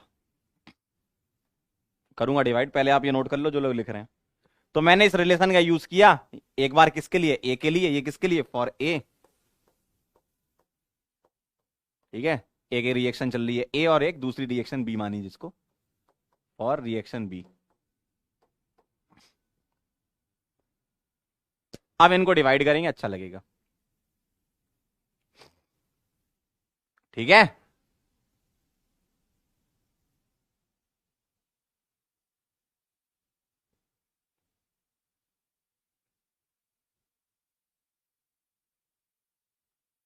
क्लियर?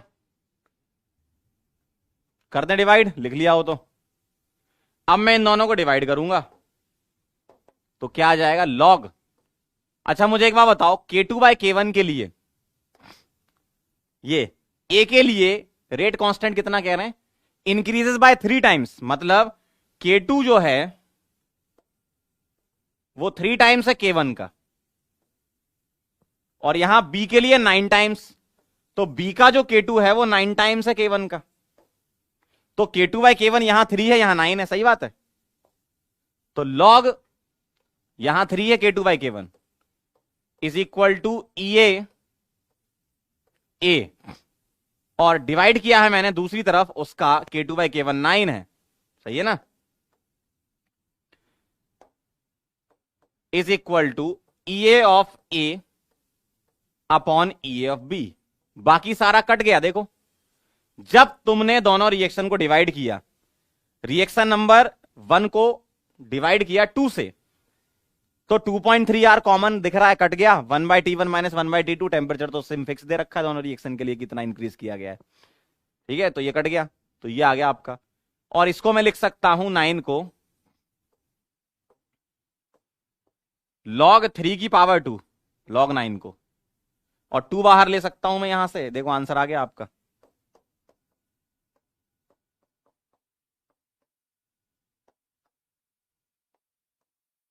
देखो यहां log की प्रॉपर्टी लगा दी, 2 बाहर ले लिया, तो log 3 अपॉन 2 log 3। ऐसा दिखेगा। log 3 से log 3 उड़ा देंगे और EA ऑफ B जो है वो आ जाएगा 2 times EA of A। This is your final answer. EA of B is 2 times EA of A। Check करें जरा, 2 times EA of A। Chennai आपका आंसर आ जाएगा। लेकिन अगर मैं इसमें ऑप्शन पढ़ूं तो फर्स्ट वाला और लास्ट वाला प्रिंटिंग एरर की वजह से सेम हो गया। तो एक काम कर लो, यहां से 3 हटा देते हैं तो ऐसा दिखेगा। ठीक है, तो EA is equal to EB, ऐसा कर दें।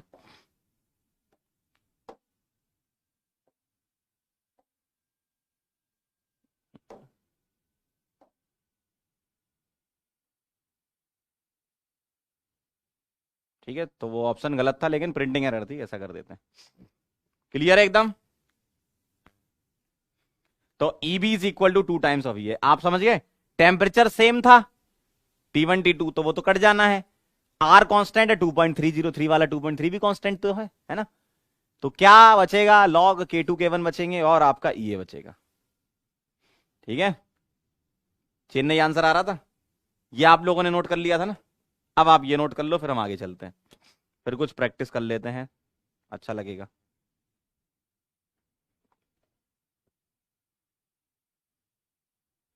आप लोगों की बायो की क्लास कितने बजे देखें जरा।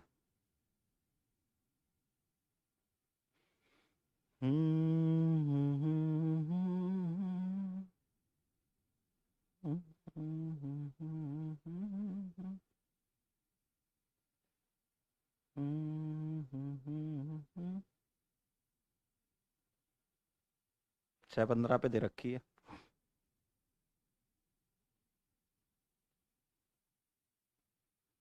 सिक्स 15। चलो ठीक है, छोटे छोटे सवाल होते हैं। डन, चलो आओ कर लेते हैं प्रैक्टिस थोड़ी सी। When ethyl acetate was hydrolyzed in presence of 0.1 molar HCl, the rate constant was found to be 5.4। सवाल को ध्यान से पढ़ें, अपने आप आंसर मिलेगा आपको।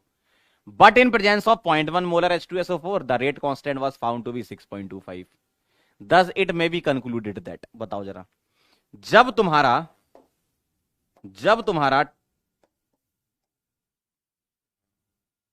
HCl है 0.1 मोलर, तब रेट कांस्टेंट इतना है। जब 0.1 मोलर H2SO4 है तो रेट कांस्टेंट बढ़ गया। तो HCl में रेट कांस्टेंट कम और H2SO4 में रेट कांस्टेंट ज्यादा। इसका मतलब कुछ तो हो रहा होगा H2SO4 के होने से, है ना। चारों ऑप्शन पढ़ोगे अच्छा लगेगा। क्या कह रहे हैं बताओ जरा। याद करो, स्यूडो फर्स्ट ऑर्डर वाली जो रिएक्शन थी वही है। बस यहां पर क्या आ गया आपका कि रेट कांस्टेंट बढ़ने का क्या कारण हो सकता है, बहुत आसान है। एसिडिक स्ट्रेंथ ऑफ, अगर मैं आपसे पूछूं एसिडिक स्ट्रेंथ बता देना बेटा जरा। एसिडिक स्ट्रेंथ किसकी, H2SO4 की और HCl की। तो किसकी ज्यादा होती है, HCl की, सॉरी H2SO4 की HCl से। HCl से ज्यादा H2SO4 की होती है। क्यों, ये स्ट्रॉन्ग एसिड है। इसका मतलब H2SO4 ज्यादा H प्लस फर्निश कर रहा होगा। और बात भी सही है, क्यों, H2SO4 2 H प्लस देगा 1 मोल से, तो 0.1 मोलर से 0.2 मोलर आ जाएगा। सही ना। तो इसके 0.1 मोलर में आपको H प्लस कितने मिलेंगे, 0.1 मोलर ही मिलेगा। और यहां आपको H प्लस कितने मिलेंगे, 0.1 इंटू 2। क्यों, H2SO4 में 2 H प्लस है। सही है ना। तो मोर H प्लस फर्निश करेगा और रेट ऑफ रिएक्शन को बढ़ा देगा, क्योंकि रिएक्शन एसिडिक मीडियम में होती ना। आप जितना ज्यादा एसिडिक मीडियम लोगे उतना अच्छा है। ठीक है, बहुत बढ़िया। चलिए जरा एक एक सवाल करें जरा तुरंत से पहले। The molecularity of a complex reaction given below is. इस रिएक्शन की मॉलिक्यूलरिटी बता दो क्या है, बोलो जरा। स्ली मिस्टेक होने के चांसेस होते हैं अगर आपने सवाल को ध्यान से नहीं पढ़ा तो। देखो, the molecularity of a complex reaction, OMG, सीधा आंसर डी। OMG, सीधा आंसर डी। डायरेक्ट यहां से देख के टू मत बोलने लगना भाई, लिखा है ऊपर कॉम्प्लेक्स रिएक्शन। ठीक है, कॉम्प्लेक्स रिएक्शन के लिए there is no meaning of molecularity. अगला सवाल, decomposition of NH4NO2 into N2 water is first order reaction. Which of the following graph is correct? कौन सा ग्राफ करेक्ट है किसके लिए? फर्स्ट ऑर्डर रिएक्शन के लिए।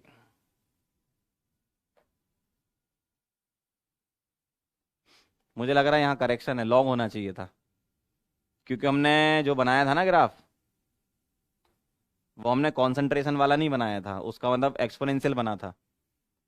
यहां हमने एक बनाया था ना लॉग सीटी वर्सेस टी का, तो यहां मेरे ख्याल से लॉग आना चाहिए, लॉग। चलो इसको हटा देते हैं, इसके बाद आप करेंगे ये वाला सवाल करेंगे, वहां पे ऑप्शन में करेक्शन था। चलिए ये वाला करें, क्या कह रहे हैं?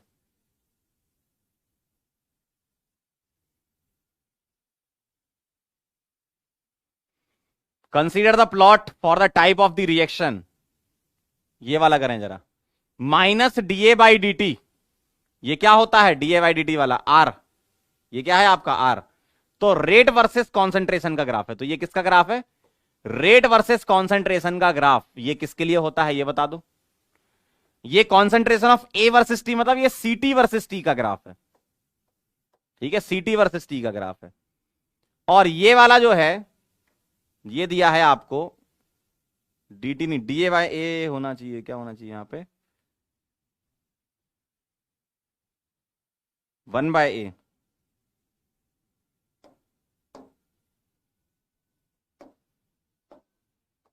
यहां आना चाहिए 1/a वर्सेस टी का।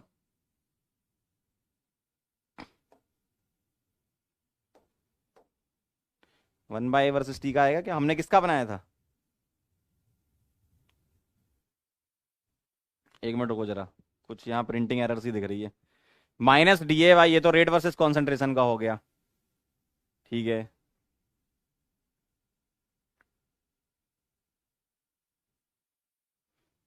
एक मिनट को, C T is equal to minus K D plus C not, ये जीरो ऑर्डर के लिए था, 1/ct।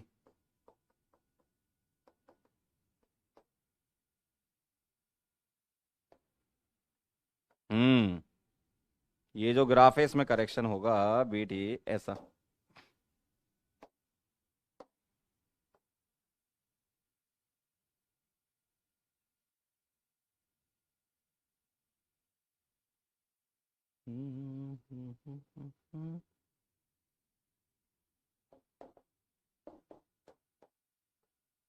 चलो ये है अब आपका, तो ये था किसका? रेट वर्सेस कॉन्सेंट्रेशन का, ठीक है। तो R versus concentration, minus D by D T rate है ना, तो आर वर्सेस कॉन्सेंट्रेशन, ये वाला ग्राफ किसके लिए है? सीटी वर्सेस टी का, ये किसके लिए है? और ये है 1/ct वर्सेस टी का, है ना, ये 1/ct वर्सेस टी का ग्राफ। बता दो जरा फटाफट से, 1/ct वर्सेस टी का पता है आपको? याद करो जरा, याद करो, याद करो। ये फर्स्ट ऑर्डर के लिए होता है, ये फर्स्ट ऑर्डर है ना, ये किसके लिए होता है? सीटी वर्सेस टी का, जीरो ऑर्डर के लिए। याद करो, ये ग्राफ बनवाया मैंने, CT is equal to minus K T plus C naught, है ना, और ये होता है 1/ct minus 1/c naught is equal to K T, तो ये होता है सेकंड ऑर्डर के लिए। तो आपका आंसर 102 आ जाएगा। डायरेक्ट ग्राफ याद होनी चाहिए, थोड़ी सी प्रिंटिंग एरर थी यहां पर, डायरेक्ट ग्राफ याद होनी चाहिए।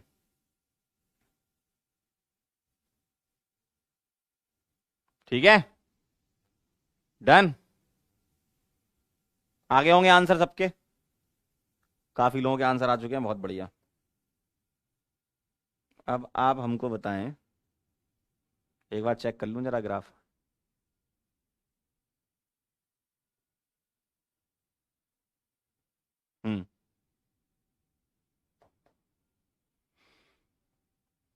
Consider the plot given below for the type of reaction.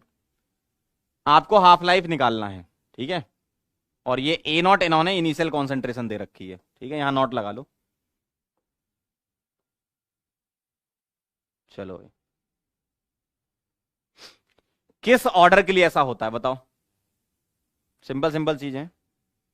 पहला वाला ग्राफ देखेंगे, T half independent of the initial concentration, वही ए नॉट मतलब हम सी नॉट माना करते थे, है ना, तो टी हाफ और सी नॉट का ग्राफ सीधा सीधा किसके लिए होता था? फर्स्ट ऑर्डर के लिए। स्ट्रेट लाइन ऐसी वाली, तो T half C naught by two K क्या होता था, सी नॉट बाई टू के, है ना, तो ये जीरो ऑर्डर के लिए, और टी हाफ 1 के सी नॉट, याद करो ये सेकंड ऑर्डर के लिए, तो 102।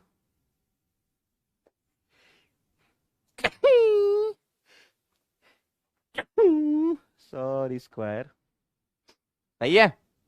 अरे ये फॉर्मूले याद होने चाहिए ना। फर्स्ट ऑर्डर के लिए टी हाफ क्या होता था, ln 2 के। जीरो ऑर्डर के लिए टी हाफ क्या होता था, सी नॉट बाई टू के।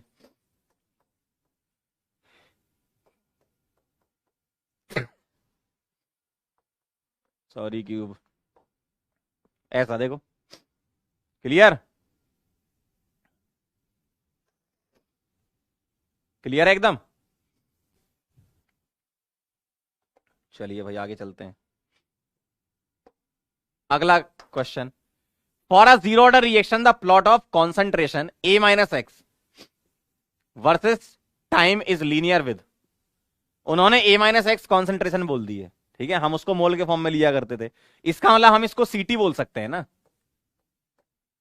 तो सीटी वर्सेस टी का ग्राफ बता दो, क्या होता था जीरो ऑर्डर के लिए, सीटी is equal to minus K T plus C not होता था। अब आप जरा बता दें, ये इक्वेशन होती थी,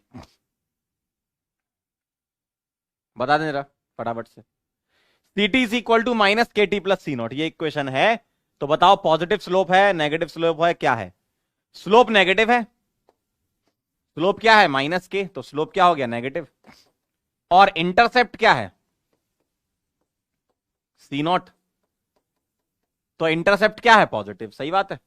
तो स्लोप नेगेटिव और इंटरसेप्ट पॉजिटिव, ठीक है, स्लोप नेगेटिव और इंटरसेप्ट क्या है नॉन जीरो, ढोलकपुर आंसर आएगा। स्लोप नेगेटिव है और इंटरसेप्ट क्या है नॉन जीरो, क्लियर एकदम। चलिए भाई बहुत ही बढ़िया, आ गया था ना सबका जीरो ऑर्डर के लिए। अगला सवाल है ये वाला, what will be the order of the reaction for a chemical change having log T half versus log a, ठीक है, ये आपको ऑर्डर दे रखी है, ठीक है, अब ध्यान से देखना जरा कैसे करना है। आपको log का ग्राफ दे रखा है, ठीक है, ऐसा ग्राफ तो आपने पढ़ा ही नहीं, सही बात है, ये कुछ ऐसी मैथमेटिकल क्वेश्चन बना के दे दिया तुम्हें, ठीक है, कैसे करोगे देखो, log टी हाफ को y बोल दूं, log a को x बोल दूं, स्लोप यहां पर m क्या हो जाएगा tan थीटा, तो स्लोप कितना आ गया 1, है ना, और यहां से लेकर यहां तक उन्होंने कुछ बोला नहीं है, तो अपनी तरफ से इसको कोई कांस्टेंट मान लो लॉग के, मैं अपनी तरफ से कोई कांस्टेंट मान रहा हूं, लॉग के नहीं, लॉग पी मान लेते हैं, पी मतलब पंकज, लॉग पंकज, ठीक है, अपनी तरफ से पी मान लिया, इंटरसेप्ट। अब मैं इससे एक इक्वेशन तो बना सकता हूं, क्या, y is equal to M X plus C की इक्वेशन है, ठीक है, तो y क्या है तुम्हारा log टी हाफ, m कितना है 1, x कितना है log a, और c को मैंने क्या माना log p, सही है, सही है। अब ये आ जाएगा log टी हाफ, और ये आ जाएगा log a plus log p, तो log a इंटू पी, सही है, log से log उड़ जाता है, तो टी हाफ क्या आ जाएगा, टी हाफ आ जाएगा, p तो कांस्टेंट था भाई, अगर p constant log p constant है, log p कांस्टेंट तो p कांस्टेंट है ना, तो p तो कांस्टेंट था, T half is directly proportional to a मतलब हम बोल सकते हैं इनिशियल कॉन्सेंट्रेशन के डायरेक्टली प्रोपोर्शनल। किस ऑर्डर के लिए ऐसा होता है, जीरो ऑर्डर, देखो किस ऑर्डर के लिए ऐसा होता है, जीरो ऑर्डर,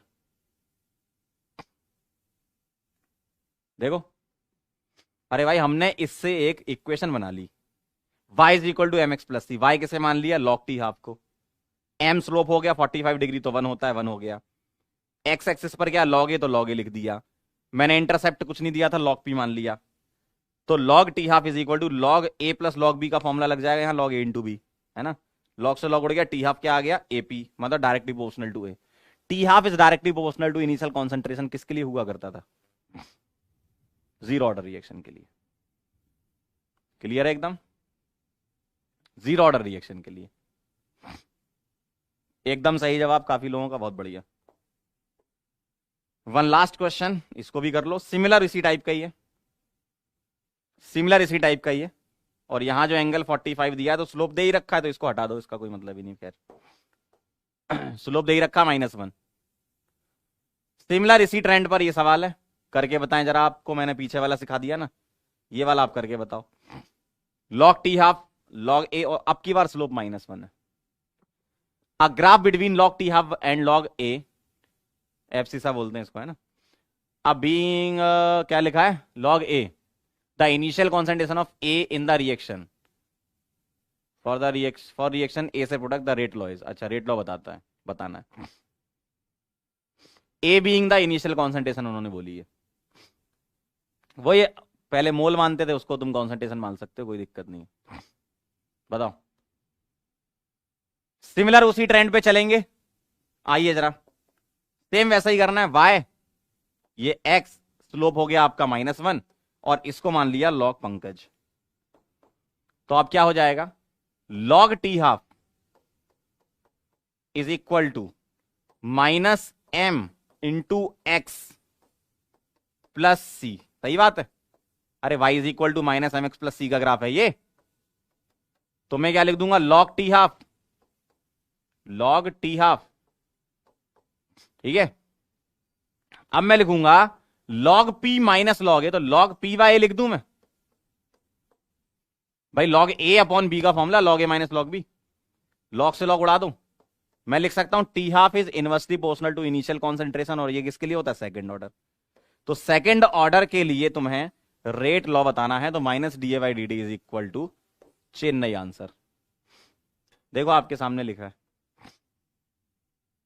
ठीक है, क्लियर है। एफसीसा मतलब ये log a वाली एक्सिस, वही एक्स एक्सिस वाला है ना। डन डन डन डन, बहुत आसान है, बस आप थोड़ा सा इसको देख लेना एक बार। तो जितने भी क्वेश्चन अभी अपन ने एंड में किए हैं ना, इसको आप अच्छे से फिर से देख लेना, समझ में आ जाएगा। सिंपल कैलकुलेशन है, सिंपल लॉग है, कुछ ज्यादा चीजें नहीं है। क्लियर है एकदम, आ गया। चलिए भाई, बहुत बढ़िया। होमवर्क आपके लिए ये है, आरएनएस इक्वेशन से रिलेटेड क्वेश्चन है, टेम्परेचर कोएफिशिएंट से रिलेटेड क्वेश्चन है।